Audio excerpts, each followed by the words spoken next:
আসসালামু আলাইকুম রহমতুল্লাহি বারাকাতু। সুপ্রিয় শিক্ষার্থী বন্ধুরা, আশা করি সকলেই ভালো আছো। আলহামদুলিল্লাহ, আমিও ভালো আছি। আজকে আমরা আলোচনা করব সংশ্লেষাঙ্ক কাকে বলে, সংশ্লেষাঙ্কের ব্যবহার ও বৈশিষ্ট্য সমূহ। এই সংশ্লেষাঙ্ক আলোচনার আগে আরো একটা বিষয় আমাদের জানতে হবে, সেটা হচ্ছে সংশ্লেষাঙ্ক, সহসম্পর্ক, সহগ, সহসম্বন্ধ, সহসংস্রব। এই চারটা কথার মিনিং হচ্ছে একই। হ্যাঁ, এটা মাথায় রাখতে হবে। তাহলে আমরা আলোচনায় যাই। সহসম্পর্ক, সহসম্বন্ধ, সংশ্লেষাঙ্ক। যদি সংজ্ঞায় যাই, দুটি চলকের মধ্যে একটি চলকের কোনো পরিবর্তন ঘটলে অন্যটিরও পরিবর্তন ঘটে, এমন চলক দুটির বিদ্যমান সম্পর্কই হলো সহসম্পর্ক বা সহসম্বন্ধ। অর্থাৎ দুটি চলকের একই সাথে পরিবর্তন হওয়ার প্রবণতাকে সহসম্পর্ক বলে। একে ইংরেজি অক্ষর আর দ্বারা প্রকাশ করা হয়। সংশ্লেষাঙ্ক নির্ণয়ের সূত্রটি হচ্ছে সামেশন। সংশ্লেষাঙ্ক নির্ণয়ের সূত্রটি হচ্ছে যে r equal to summation x y minus summation x into summation y divided n. নিচে আছে root second bracket summation x square minus summation x whole square divided n. আবার second bracket summation y y square minus summation y whole square divided N.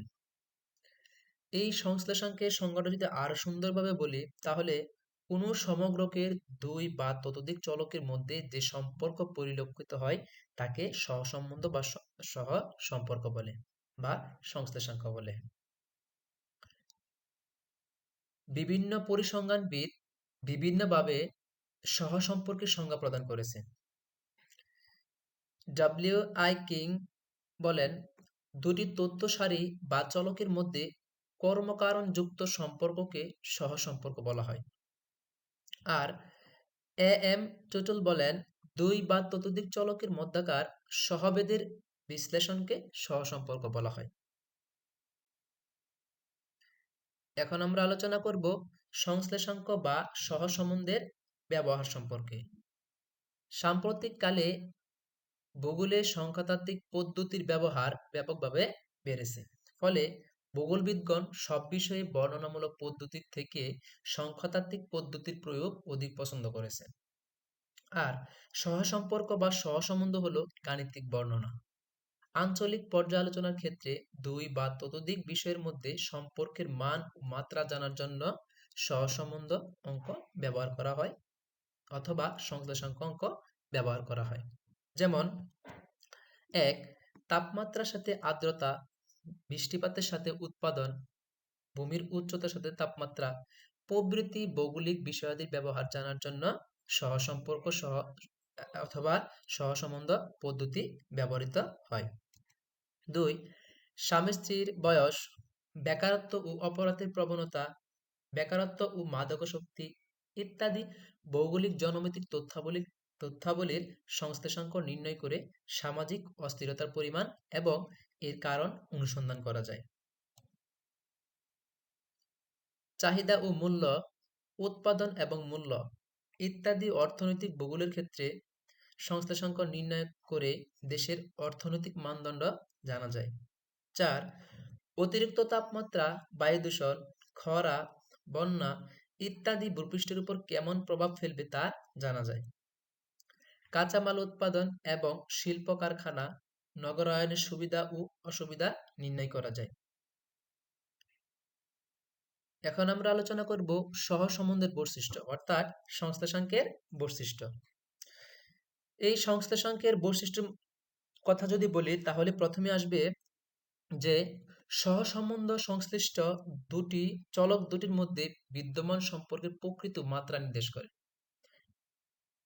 আমি আবারও পড়তেছি, সহসম্বন্ধ সংশ্লিষ্ট চলক দুটির মধ্যে বিদ্যমান সম্পর্কের প্রকৃতি ও মাত্রা নির্দেশ করে। দুই, সহসম্বন্ধ মূল ও মাপনীয় হতে স্বাধীন। সহসম্বন্ধ একটি সংখ্যা মাত্র, এর কোনো একক নেই, এটি সকল মানের উপর নির্ভরশীল। 4 সহসম্বন্ধের মান সব সময় 1 -1 থেকে +1 এর মধ্যে সীমাবদ্ধ থাকে।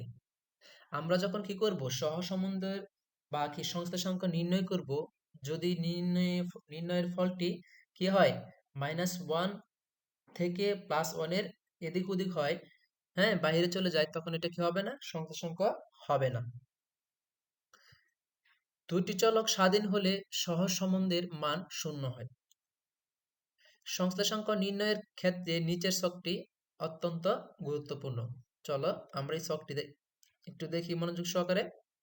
যেমন সংশ্লেষাঙ্কের মাত্রা ধনাত্মক এবং ঋণাত্মক। এই যে উপরে 4 নাম্বারটায় আমি বলেছিলাম যে সহসম্বন্ধের মান সবসময় -1 থেকে +1 এর মধ্যে সীমাবদ্ধ থাকবে। হ্যাঁ, এই যে এখানে পূর্ণমাত্রা আছে ধনাত্মক +1, ঋণাত্মক -1।